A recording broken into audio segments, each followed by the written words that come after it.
তস্मै শ্রী গুরবে নমঃ। হে কৃষ্ণ করুণা সিন্ধু দীনবন্ধো জগৎপতে গোপেশ গোপিকা কান্ত রাধাকান্ত নমস্তুতে।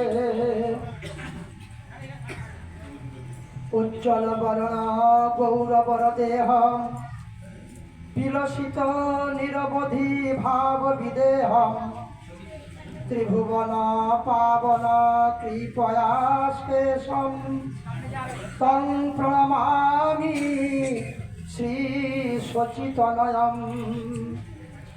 বাঞ্ছাকল্পতরুভ্যশ্চ কৃপা সিন্ধুভ্য এব চ পতিতানাং পাবনেভ্যো বৈষ্ণবেভ্যো ভক্তেভ্যো সাধুভ্যশ্চ নমো নমঃ। সর্বপ্রথমে মন্দিরে অধিষ্ঠিতা দেবদেবীর শ্রীচরণ যুগলে অনন্ত কোটি প্রণাম জানিয়ে অনন্ত বৈষ্ণব বেদান্ত মঠের প্রতিষ্ঠাতা সংস্কৃতজ্ঞ পণ্ডিত প্রবর সাধু শিরোমণি বৈষ্ণব শিরোমণি পরম পূজ্যপাদ সর্বেশ্বর গোস্বামী মহারাজজি ওরফে শ্রীমৎ স্বামী সর্বেশানন্দ সরস্বতী মহারাজের চরণে অনন্ত কোটি প্রণাম জানিয়ে সমাগত জ্যোতিকুল শিরোমণি মহাত্মাবৃন্দ তাঁদের চরণে আমার ভুল উচ্চিত প্রণাম এবং ওম নমো নারায়ণ জানাচ্ছি। সেই সঙ্গে এই বৈষ্ণব বেদান্ত মঠের বর্তমান যিনি সেবক অন্যতম সঞ্চালক শ্রদ্ধেয় শ্রীমৎ সঞ্জীবন গোস্বামী প্রভুপাদ তাকে আমার অন্তরে শ্রদ্ধা ভক্তি সহ প্রণাম জানাচ্ছি। আর আজকে এই সভার যিনি আমাকে তো সভাপতির আসনে বসিয়ে দিয়েছেন, যিনি সঞ্চালক ছিলেন সনাতন সংস্কৃতি সংসদের সহসভাপতি, যে 5 লক্ষ গীতাপাঠ দেখলেন সেই সংস্থার যিনি সহসভাপতির দায়িত্ব বহন করেছিলেন পরম শ্রদ্ধেয় সর্বানন্দ মহারাজজি, উপস্থিত সমস্ত ভক্তবৃন্দ, সুধী সজ্জন মণ্ডলী, এততন্ত্র অধিবাসীবৃন্দ এবং গোস্বামী বাবার পরিবারের সমস্ত সদস্যবৃন্দ, সকলকে আমি দক্ষিণেশ্বর রামকৃষ্ণ সংঘ আদ্যাপীঠের পক্ষ থেকে আন্তরিক প্রীতি, শুভেচ্ছা, ভালোবাসা, অভিনন্দন এবং দণ্ডবত প্রণাম নিবেদন করছি। কয়েক বছর ধরে আসার সৌভাগ্য হয়েছে, এবছরও সেই সৌভাগ্য থেকে বঞ্চিত হই নাই। যার আজকে মনে হচ্ছে 8 বছর হয়ে গেল, 2017 সালে যিনি ব্রহ্মলীন হয়েছিলেন তিনি, তার সান্নিধ্য আমি পেয়েছিলাম। আপনাদের সন্নিকটে হাউল বলে একটি স্টেশন আছে, হাউল, এটা অনুষ্ঠান হয়েছিল, একটা ধর্মীয় অনুষ্ঠান, সেখানে নাম কীর্তন হয়েছিল। সেই অনুষ্ঠানে আমাকে চণ্ডীচরণ মিশ্র করে আমন্ত্রিত করেছিলেন। সেই অনুষ্ঠানে আমি বক্তব্য রেখেছিলাম। পণ্ডিত মশাই ছিলেন, এই এলাকার মানুষ ওনাকে পণ্ডিত মশাই বলে ডাকতেন অনেকে। সর্বেশ্বর গোস্বামী বাবা তিনি শুধু সাধু জগতের বিশ্ব হিন্দু পরিষদের মাধ্যমে আলোড়ন সৃষ্টি করেন নাই, তিনি খুব সংস্কৃতজ্ঞ ছিলেন, পণ্ডিত মানুষ ছিলেন। আমি নিজে তাঁকে 2 বার দেখেছি, একবার ওই হাওড়ে আর একবার মহানামব্রত মহারাজের আশ্রমে। যাই হোক, অত্যন্ত খুব যেমন বৈষ্ণব ভক্ত ছিলেন তেমন অগাধ জ্ঞান তার ছিল। নামও দিয়েছেন বৈষ্ণব বেদান্ত মঠ। বৈষ্ণব কাকে বলে? আমাদের শাস্ত্রে বলছে বিষ্ণু জানাতি ইতি বৈষ্ণব। বৈষ্ণবের লক্ষণ কি? কি লক্ষণ থাকলে, তার আচরণ কি দেখলে তাকে বৈষ্ণব বলবো, সেটাও ভক্তিশাস্ত্রে বলা আছে, সকলে জানেন। তৃণাদপি শুনিচেন তররিব সহিষ্ণুনা অমানিনা মানদেয় কীর্তনীয় সদা হরি। এই ভাব এই লক্ষণ, এই আচরণ, এই গুণ যার মধ্যে থাকে তাকে বৈষ্ণব বলা হয়। এটা যে বৈষ্ণব ডেফিনেশন। বেদান্ত নাম দিয়েছেন। বেদান্ত মানে কি? অনেকে ব্যঙ্গ করে বলে বিগত হয়েছে দন্ত যাহার তাকে বলা হয় বেদান্ত। মানে দাঁত পড়ে গেছে। আমার অবশ্যই একটা দাঁত পড়ে নেই। হ্যাঁ, যাই হোক, অনেকে আমাকে বলে মহারাজ আপনি দাঁত সব বাঁধিয়েছেন, আমার জীবনে আমার দাঁত একটা বাঁধে নেই। যাই হোক, তো অনেকে ব্যঙ্গ করে বলে যে বিগত হয়েছে দন্ত যাহার সেই হচ্ছে বেদান্ত। না, এটা অবশ্যই মানে প্রভাব ছলে বলেন। যেমন গীতাতে ব্যাখ্যা আছে না, শ্লোক আছে, নচা যুক্ত স্বভাবনা। অনেকে ব্যাখ্যা করেন এই আপনি চা সেবা করছেন না কেন? চা সেবা না করলে আপনার ভাবনা হবে না, আপনার মেজাজ ঠিক থাকবে না, মস্তিষ্ক জ্ঞান আসবে না। কিন্তু সেটা ভগবান বলেন নাই। সেখানে বলছেন ন চ যুক্ত অযুক্ত স্বভাবনা, মানে তার সঙ্গে যুক্ত হতে না পারলে তোর ভাবনা আসবে না। তার অর্থ হচ্ছে এটা। যাই হোক, তো বেদান্ত বলতে কাকে বলে না, বেদের যে অন্তভাগ, চৈতন্য চরিতামৃতে আদি লীলা, মধ্যলীলা, অন্তলীলা আছে। একটু আগে আপনারা পাঠ শ্রবণ করছিলেন, আমিও আসার সঙ্গে সঙ্গে বসে পাঠ করছি। কে করছিলেন জানি না, কিন্তু কানে কিছু শব্দ যাচ্ছিল, খুব সুন্দর পাঠ করছিলেন। কলিযুগে বলছে আর কিছু না করো, 5টা প আচরণ করবে। 5টা প কি কি? পূজা, পাঠ, প্রণাম, পারায়ণ আর প্রাণায়াম। এই 5টা কলিযুগে আচরণ করতে হয়। এটা সৎ সাধনা। এক একটা যুগে, হ্যাঁ, বেদান্ত হচ্ছে কি বেদের যে শেষ ভাগ, অন্তভাগ। বেদের 2টো ভাগ। বেদ কয়টা সবাই জানেন, 2য় ভাগে পড়েছে, ঈশ্বরচন্দ্র বিদ্যাসাগর লিখে গেছেন। ঋক, সাম, যজুর, অথর্ব। এই বেদের 2টো ভাগ আছে। একটা হচ্ছে কর্মকাণ্ড, একটা হচ্ছে জ্ঞান কাণ্ড। অন্তিম কাণ্ডকে বলা হয় জ্ঞান কাণ্ড। বেদের যে অন্তভাগে যে পেরেছিলেন তিনি বেদান্ত বা বেদান্তবিদ সর্বেশানন্দ মহারাজ। সেরকম পর্যায়ে, সেরকম ভূমিতে তিনি বিচরণ করতেন। তার প্রজ্ঞা, তার ব্যবহার, তার আচরণ দেখে আমি এটা অনুভব করেছি।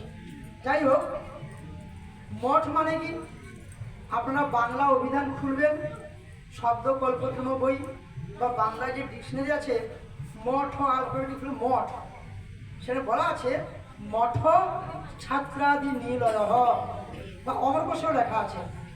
মঠ কাকে বলে না, মঠ ছাত্রাদি নীলয়, তাকেই মঠ বলে যেখানে বটু থাকে। বটু মানে ছাত্র, শিষ্য।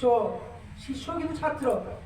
এখানে সর্বেশ্বর বাবার অনেক শিষ্য শিষ্যা আছেন, তারা তো অক্ষত সন্তান। তো এই জায়গাটা অত্যন্ত উর্বর জায়গা। আমি প্রথম বছর যখন এবার এসেছিলাম, প্রথম ভান্ডারায়, তখন আরে বাবা এত বিরাট জায়গা, দেখুন অনেক কিছু করা যাবে। কত বিরাট জায়গা, দেখুন বিশাল জায়গা, অনেক কিছু করা যেতে পারে। তিনি বিশ্ব হিন্দু পরিষদের অন্যতম একজন ছিলেন, প্রচারক ছিলেন, এবং খুব হিন্দু ধর্মকে জাগরণ করার জন্য তিনি বহু জায়গায় প্রবচন দিয়েছেন। যাই হোক, এই বৈষ্ণব শাস্ত্রে চৈতন্য চরিতামৃতে বলছে জীবে দয়া, নামে রুচি, বৈষ্ণব সেবন, ইহা ছাড়া কিছু নাহি, শুনো সনাতন। সনাতনকে মহাপ্রভু বলছেন যে জীবে দয়া, নামে রুচি, বৈষ্ণব সেবন। চৈতন্য চরিতামৃতে 32টা অপরাধের কথা বলা হয়েছে। যদি ভগবান বলছেন আমি 32টা অপরাধের মধ্যে 30টা অপরাধ ভক্তের ক্ষমা করে দিই, কিন্তু ভক্ত যদি 2টো অপরাধ করে বসে, সেই অপরাধ আমি ক্ষমা করতে পারি না। কি অপরাধ? প্রথম অপরাধ হচ্ছে নাম অপরাধ। এইখানে বসে যদি কেউ নাম অপরাধে অপরাধী হয়ে যান, সেই অপরাধ ভগবান ক্ষমা করেন না। দ্বিতীয় অপরাধ কোনটা? বৈষ্ণব অপরাধ। নাম অপরাধ কাকে বলে? আজকে খুব সুন্দর এই বৈষ্ণব বেদান্ত মঠে কত সাধু সন্ত মহাত্মা এসেছেন, দেখুন তো।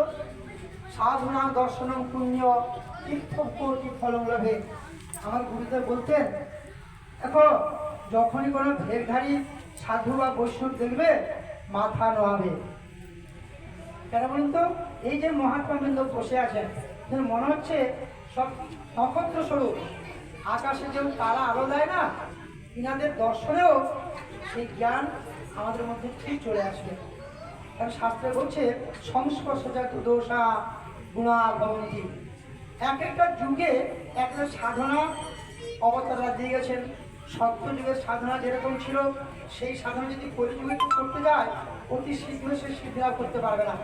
সিদ্ধির কথা বলে গেছেন পূর্ববর্তী বক্তা। আমাদের বৈষ্ণব শাস্ত্রে তার শাস্ত্রের 4 রকম সাধনা কথা বলা হয়েছে: স্থূল, প্রবর্তক, সাধক, সিদ্ধি। যে বলছে না মহারাজ, এই সাধন অবস্থায় গেলে না এইখানে পৌঁছানো যায়। একজন মহারাজ বলছিলেন, ভাষণ খুব ভালো লাগছিল, যে এইখানে গেলে আনন্দ মহারাজই বলছিলেন, এইখানে গেলে কি হয় কিন্তু অনেক সাধু এখানে যেতে পারেন। এইখানে গেলে অনেক সিদ্ধাই লাভ হয়। হাত মুছে দেবেন, এখন এই সন্দেশ হয়ে গেছে, অমুক করেছে, এমুক করছে, সিদ্ধাই। কিন্তু সেই সিদ্ধাই পরে যিনি যেতে পারেন, সেই 7 সিদ্ধাইকে পরিত্যাগ করে যিনি লক্ষ্য করতে পৌঁছতে পারেন, তিনি পরম সিদ্ধিলাভ করতে পারেন। আর ওনার যদি গোবিন্দ ভগবান শ্রীকৃষ্ণ বলছেন, এই মনুষ্যান সহস্রেষু পশ্চিম যতটি সিদ্ধ হয়ে, সহস্র মানুষ আমাকে পাওয়ার জন্য ভজনা করছেন, কীর্তন করছেন, কত তপস্যা করছেন, কিন্তু কচিত 1-8 আমাকে তত্ত্ব তো জানতে পারছেন। কচিত 1-8। গীতাতে ভগবান শ্রীকৃষ্ণ বলেছেন, ভগবান লাভ আর সত্য লাভের মতন এত সোজা জিনিস, তো সহজ সাধনার কিছু নাই। ঠাকুর রামকৃষ্ণ পরমহংসদেব বলে গেলেন, দেখো বাবা, ভগবান লাভ আর সত্য লাভ করতে গেলে টাকা পয়সার প্রয়োজন নাই, আড়ম্বর প্রয়োজন নাই, অট্টালিকার প্রয়োজন নাই, প্রচুর বিদ্যা শিক্ষার প্রয়োজন নাই। কি প্রয়োজন? না বেকুল প্রার্থনা আর আকুল ক্রন্দন চাই। বেকুলভাবে প্রার্থনা করতে হবে আর আকুলভাবে ক্রন্দন করতে হবে। কলিযুগে এটা সবচেয়ে শ্রেষ্ঠ সাধনা। সত্য যুগে যে ছিল তার যে দাপট, ত্রেতা যুগ আসলো, ত্রেতা যুগে রামচন্দ্র দিয়ে গেলেন কি সাধনা? তার ত্রেতা যুগে পুরো যজ্ঞ করো, শুধু যজ্ঞ করো।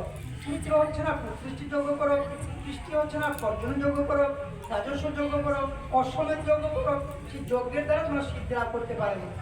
দাপর যুগে অনাদি গোবিন্দ আসলেন, ভাগবতে বলা আছে। দাপর যুগে কি করবে? গোবিন্দ শিখালে যদি কি সাধনা করবে না, দাপরে পরিচর্যায়। দাপর যুগে অন্য কোনো সাধন না, শুধু পরিচর্যা করো, সেবা করো। সেবা সত্য, সেবা ধর্ম, সেবা হি পরম তপ, সে বিতে প্রীতিমা পণ্যে প্রিয়ন্তে সর্বদেবতা। তারপরে আসলো কলিযুগ। কলিযুগে মহাপ্রভু গৌরাঙ্গদেব আসলেন। তিনি কি দিয়ে গেলেন? কলিযুগের মানুষ অত্যন্ত আয়ু অল্প, 5.5 থেকে 6 ফিট উচ্চতা, আর ধর্ম হচ্ছে 25%, অধর্ম হচ্ছে 75%। ভাগবতের দ্বাদশ সন্ধে লেখা আছে, ধর্ম হচ্ছে কলিযুগের 4 আনা আর অধর্ম হচ্ছে 12 আনা। আর কলিযুগের মানুষের পরমায়ু কত? গড়ে 100 বছর। কোথায় 1000 বছর, তার 500 বছর, তারপরে 300 বছর। কলিতে আসলো মাত্র গড়ে 100 বছর। এই দিনে এই ক্ষণে কি করবে? ভাগবতে বললো, ভাগবত ভাষা যারা মহাদেব লিখেছিলেন, সেই যিনি গ্রন্থ রচনা করেছিলেন মহাভারত, কৃষ্ণ মহর্ষি বেদব্যাস, তিনি ভাগবত রচনা করেছেন। তিনি লিখছেন, কলৌ তৎহরি কীর্তন। কলিতে কি করবে? সবসময় হরিনাম করো। হরিনাম মানে কি? যে নাম উচ্চারণ করলে আমাদের কলমুষ হরণ হয়ে যাবে, তাকে বলে হরিনাম। কেউ বলছেন জয় মা বলছেন, কেউ জয় নিতাই, কেউ জয় গৌর, জয় শিব। অনাদি গোবিন্দ বলছেন সর্বনাম নাম পরিসমাপ্যতে। সমস্ত নামের দ্বারা কোথায় সমাপ্তি ঘটছে? না আমার কাছে সব সমাপ্তি ঘটছে, সব সেইখানে গিয়ে পৌঁছাবে। ভুরপাকে উঠাতে হয়। ভগবান মহাপ্রভু দিয়ে গেলেন কলিযুগে কি? নাম করো, সদা সর্বদা হরিনাম করো। মহাপ্রভুর একটা মানে খুব আগমনী সঙ্গীত একটু করবো, একটু আস্বাদন করবেন, যদি ভালো লাগে বলবেন। একটু হারমোনিয়ামটা বাজান, যদি পারেন একটু খোল বাজাবেন, গাইছি। এসো হে গৌর নবদ্বীপ চন্দ্র, আমার হৃদয় মন্দিরে তোমার শান্ত মধুর মূরতি খানি দেখিতে বাসনা করে। তোমার শান্ত মধুর মূরতি দেখিতে বাসনা করে। একবার এসো হে গৌর নবদ্বীপ চন্দ্র আমার হৃদয় মন্দিরে। একবার এসো হে গৌর নবদ্বীপ চন্দ্র আমার হৃদয় মন্দিরে। ঢল ঢল দুটি নয়ন যুগল তাহে প্রেম বাড়ি ঝরে বিরল। ঢল ঢল দুটি নয়ন যুগল তাহে প্রেম বাড়ি ঝরে বিরল। করুণা করিয়ে প্রেম বড়ি সনে প্রার্থনা করি কাতরে।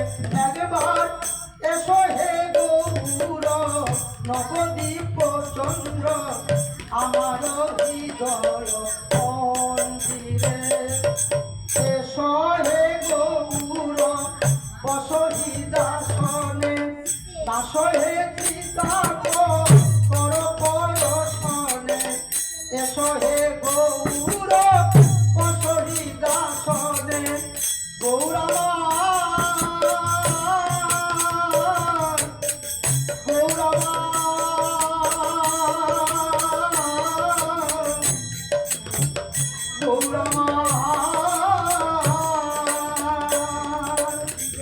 এসো হে গৌর বসহি দাসনে দাস হে কৃতাপ কর পরশনে। কর সুশীতল প্রেম ভরি শরণে প্রার্থনা করি কাতরে। একবার এসো হে গৌর নবদ্বীপ চন্দ্র আমার হৃদয় মন্দিরে। ঢল ঢল দুটি নয়ন যুগল তাহে প্রেম বাড়ি ঝরে বিরল। ঢল ঢল দুটি নয়ন যুগল গৌরবান গৌরবান গৌরবান। ঢল ঢল দুটি নয়ন যুগল তাহে প্রেম বাড়ি ঝরে বিরল। কর সুশীতল প্রেম ভরি শরণে প্রার্থনা করি কাতরে। একবার এসো হে গৌর নবদ্বীপ চন্দ্র আমার হৃদয় মন্দিরে। কে আছে আমার তার কাছে যাব এ প্রাণের জ্বালা কোথাও জুড়াবো। কে আছে আমার কার কাছে যাব এ প্রাণের জ্বালা কোথাও জুড়াবো। কহে রাম কমলে এসো হৃদ কমলে রহিব চরণ ধরে। কহে রাম কমলে এসো হৃদ কমলে রহিব চরণ ধরে।